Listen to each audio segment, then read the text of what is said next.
You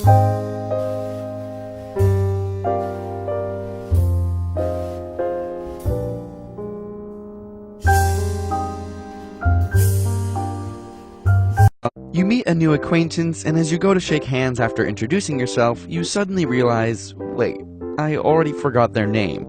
Why does this always happen, and what does it say about your brain? Chances are you can remember somebody's face over their name. Our brains are hardwired to recognize facial details. Brain scans even show that individual brain cells are fired in response to any given face. But when it comes to forgetting names, it may have to do with something called the Baker effect. If I tell you I'm a baker, I'm providing information about what I do and how I spend my time. But if I say my name is Baker, it has no mental links and is vulnerable to forgetting. After all, names are completely arbitrary and hold no specific information in them, and if your brain can't make connections between multiple pieces of information, particularly things you already know or feel familiar with, then you're more likely to forget that information. Of course, it doesn't help that you're often focusing on introducing yourself. This is known as the next in line effect. Instead of watching and listening to the other person, your brain starts focusing on its own routine, what you'll say, how you'll move, etc. And we simply aren't very good at both disseminating information at the same time we try to take in and store new information.